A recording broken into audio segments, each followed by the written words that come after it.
Welcome back to a new blog. আশা করি তোমরা সবাই খুব ভালো আছো, সুস্থ আছো। ভালো সুস্থ থাকাটা খুব জরুরি। কালকের দিনটা তো ওরকম ভারাক্রান্ত গেছে, বাট থেমে থাকলে তো হবে না। নেক্সট দিন থেকে আবার শুরু। আজকে স্যাটারডে, আমি এখানে পড়াতে চলে এসেছি। তার আগে সকালে 2টো ক্লাস করিয়েছি। সামনে একটা স্টুডেন্ট বসে, এখানে একটা অনলাইন স্টুডেন্ট মানে বলছে ম্যাম পড়েছি, তার মাঝখানে ব্লগটা শুরু করছে। মাল্টিটাস্কার হয়ে যাচ্ছে আমি। এখানে একজন বসে রয়েছে, সে ফোন ঘাটছে না, সে তাদের পিডিএফ গুলো ফোনে দেওয়া হয়, সে সেটা দেখছে। আর এখানে একজনের ক্লাস হচ্ছে। এই হলো আমার এখন কারেন্ট সিচুয়েশন। এখন 3টে বেজে গেছে, আমার পড়ানো শেষ হলো। এখন স্নান করব, স্নান করে তারপরে আবার কয়েকটা পড়ানো আছে। তারপরে হলো সামনে আমার গানের প্রোগ্রাম। তোমরা যারা পুরনো ভিউয়ার্স তারা জানো যে আমি তন্নিষ্ঠার কাছে গান শিখি। তো তন্নিষ্ঠা প্রতি বছর একটা আলয়ের প্রোগ্রাম করে। আমার গলার আওয়াজটা শুনে হয়তো অনেকেই ভাববে যে মানে এই গলা নিয়ে আমি গান শিখি, বাট না, তন্নিষ্ঠাই আমাকে প্রথম এটা। তন্নিষ্ঠা অ্যাকচুয়ালি মিউজিক থেরাপি করায়। মানে অনেকের যদি ফার্স্ট্রেশন বা এরকম অনেক কিছু হয়, তন্নিষ্ঠা ওটা মিউজিকের দ্বারাও অনেকভাবে ঠিক করে। তোমরা যদি কেউ তন্নিষ্ঠার সাথে যোগাযোগ করতে চাও আমাকে বলো, আমাকে মেসেজ করো। যদি আবার গানটা নতুন করে শুরু করতে চাও, তন্নিষ্ঠা ওখানে গান, নাচ, যোগা, আঁকা সব শেখানো হয়, ছোটদের থেকে বড়দের। মানে ওর কাছে আমি 2.5 বছরের স্টুডেন্টও দেখেছি, ওর কাছে আমি একদম অনেক বড় দেখেছি, মানে 50+ দেখেছি। তো যাই হোক, তন্নিষ্ঠা এটা করে। তো সেই জন্য তন্নিষ্ঠা তো এখন একদমই অফ করা যাবে না। আর বাড়িতেও রিলেটিভ নয়, সবাই আর কি আসছে যাচ্ছে, সবকিছুই তো হচ্ছে। তো ঠিক আছে, চলো আজকে আবার বিকেলবেলা যেতে হবে তন্নিষ্ঠার কাছে গানের প্রোগ্রামে। এই বছর 3টে আছে। যদি পারি আমি শুভমকে বলবো প্রোগ্রামটা কভার করতে। তোমরা যদি কেউ চাও 2 অগাস্ট আমি বলে দেবো কোথায় হচ্ছে প্রোগ্রামটা, দেখতে আসতে পারো। আমার খুব ভালো লাগে। স্নান করে তো চলে এসেছি। অনেকদিন আগে একটা ব্লগে মনে হয় মারি বাগানটা দেখিয়েছিলাম। স্নান করবো তো মাথায় চুলটা আজকে ভেজায়নি। আজকে আরেকবার দেখাচ্ছি তোমাদেরকে বাগানটা। দেখো, বেশিরভাগই জবা গাছ। এটা হলো ওই একটু বিদেশি রঙ্গন টাইপের। এখানে একটা সাদা জবা ফুটেছে। এখানে একটা নীল জবার গাছ আছে।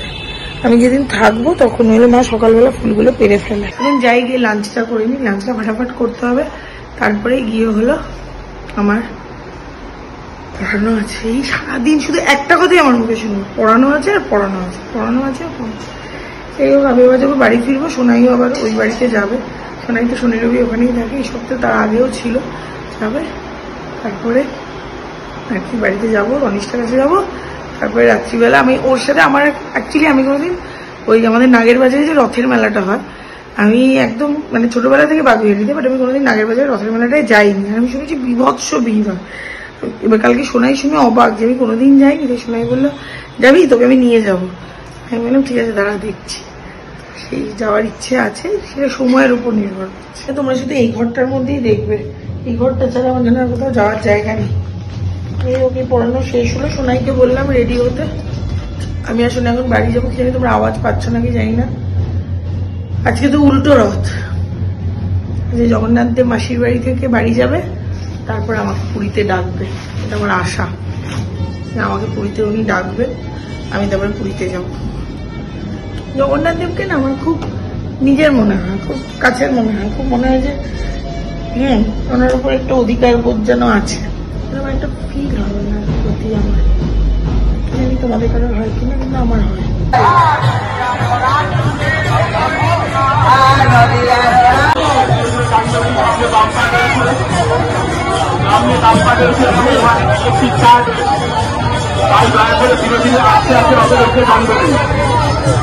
রথের রসুনের ধীরে ধীরে টান দেবেন, তার কারণ সামনে বাম্পার রয়েছে। রথের দড়িও টানতে পেরেছি, প্রসাদও পেয়েছি। জয় জগন্নাথ। এই যে আমি এর সঙ্গে এসেছি, ও আমার সাথে এসেছে কারণ ওর কাছে চাবি নেই, এই কারণে। যাইও বা কেন, আসেও বা কেন। ও আয় আয়, আমাদের বাড়িতে আয়, আয় আয়। বাড়িতে ঢুকলাম, ড্রেসটা চেঞ্জ করলাম, বেরোলাম তন্নিষ্ঠার কাছে যাওয়ার জন্য। পর পর কাজ থাকে, পর পর একটা টাইমে যে একটু টাইম বসবো, সোনাইটাকে বাড়িতে একা রেখেই তবে যেতে হলো। মা বাবা কাকু এক জায়গায় গেছে, সেই কারণের জন্য। ঠিক আছে চলো তাড়াতাড়ি যাই, ফার্স্ট যাই পারলে। আজকে আমি একটুখানি আমাদের রিহার্সালটা দেখাবো। আমি তো এসেছি গানের ক্লাসে। আমি এসে তন্নিষ্ঠাকে ফোন করছি, কোথায় তুই? বলছে 8টা থেকে না ক্লাস। আমার মানে আমি দেখিনি মেসেজ যে 8টা থেকে ক্লাস, আমি চলে এসেছি। ও বলে তুমি দাঁড়াও, আমি আসছি 10-15 মিনিটে। গিয়ে আসুক। 40 টাকা তো পেলাম না, ভালো একটু জিলিপি কিনি, যদি আমার ডায়েট চলছে, রথের দিনে একটু জিলিপি খাবো না, তো ওটা কিনতে গিয়ে ভাবলাম বাড়ি থেকে একটু দিয়ে আসি। হাতে তো সব কথা বলতে পারছি না, কারণ কাকু দাঁড়িয়ে রয়েছে, কাকু জিলিপিটা খেয়েই যাবে আবার দোকানে। দেখি ওটা কাকু নাকি, ঠিক দেখেছি কাকুই যাচ্ছিল, কাকুকে রাস্তায় জিলিপি দিয়ে দিয়েছি। সোনাইকে বলি একটু নামতে, সোনাইকেও রাস্তায় দিয়ে দিই, সোনাইকে দিয়ে তারপর আমি যাবো তন্নিষ্ঠার ওখানে। সোনাইকে এখন নামতে বলে দেখো কত নাটক করবে। এখন যাচ্ছি তন্নিষ্ঠার ওখানে, বারবার দেখো তন্নিষ্ঠাগুলো ফেলে ফুলে দিয়ে চলে গেছিলো, বাড়ির চাবিটাও। আমি ওটা নিয়ে এখন যাচ্ছি, ওখানে গিয়ে একটু জিলিপি টিলিপি খাওয়া হবে, তার থেকেও বড় কথা রিহার্সাল হবে। আর আরামসে হেঁটে হেঁটে যাই। তনিষ্ঠা যে 8টায় ক্লাসটা দিয়েছে আমি এটা খেয়ালই করিনি। ব্যস্ততা ঠিক আছে, আমি তবে 6টা থেকে কাউকে একটা পড়িয়ে দিতে পারতাম। আবার দৌড়াতে দৌড়াতে ফিরতে হবে। আমাদের জিলিপি, এই যে আমাদের ম্যাম, এই যে আমাদের সব থেকে ছোট স্টুডেন্ট, আমি মাঝারি স্টুডেন্ট, আর একজন স্টুডেন্ট আসেনি, আর একজন না আরো 3 জন আসেনি, তার মধ্যে একজন আসবে। তাথই এখানে এখন গান শেখে, তাথই আসেনি, আরেকজন আছেন উনিও আসেননি। এই হোক আমাদের কবে প্রোগ্রাম? 2 অগস্ট। আমি প্রত্যেককে বলছি তোমরা একবার এসো, কোথায় হবে আমি তার আগে আগে বলে দেবো, এখন বলে ভুলে যাবো। হয়ে গেছে গানের ক্লাস, এবার ফটাফট বাড়িতে গিয়ে আবার অনলাইন ক্লাস। সত্যি একঘেয়ে লাইফ হয়ে যাচ্ছে, আর ভালো লাগছে না। ওই সকাল থেকে উঠে পড়ানো, মাঝখানে যদি বাড়ির কিছু কাজ করি, তারপর আবার পড়ানো, শুভমের এই সারাদিন ধরে এই জন্য লাইফটা যেন কেমন একটা মনোটোনাস হয়ে গেছে, কিচ্ছু নতুনত্ব নেই। বিশ্বাস করো, মানে এই কারণগুলোর জন্যই না ব্লগটাও মাঝখানে আমরা করতাম না, যে কি দেখাবো, কি তো করে যাচ্ছে। সত্যি কথা, রোজের লাইফে নতুনত্ব আসেও না, তাও যেন একঘেয়ে লাগে। এটা সকালে ব্রেকফাস্টের জন্য ডিম আর ব্রেডটা নিয়ে নিই। ডায়েট করছি, যাই হোক আমার ক্লাস চলছে, ডায়েট করছি। আমি খাচ্ছি মানে ওই ছাঁচ, দেখা তবে দেখাচ্ছিস না, দেখো খাচ্ছি, এটাও নাকি ডায়েট করছে।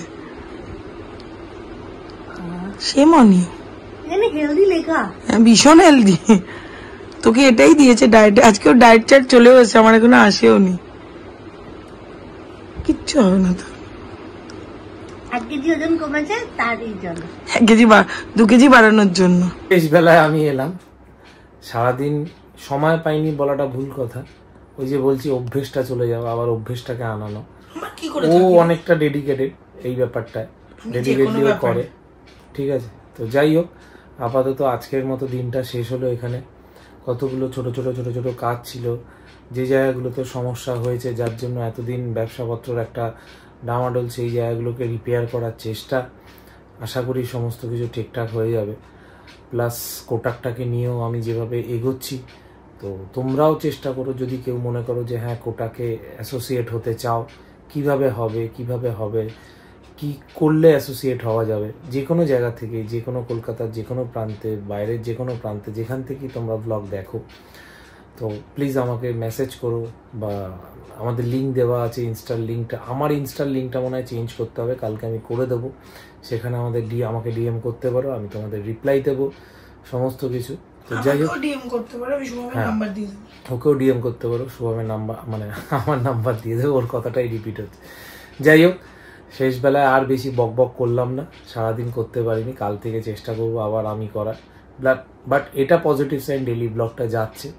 হঠাৎ করে মাঝখানে এমন ভিউ হচ্ছিল, তোমরা সবাই দেখছিলে, হঠাৎ করে দেখি আবার 2 দিন ভিউটা নেমে গেছে। আমি জানি না তোমাদের কি মনে হলো, ভিউটা কমিয়ে দিই।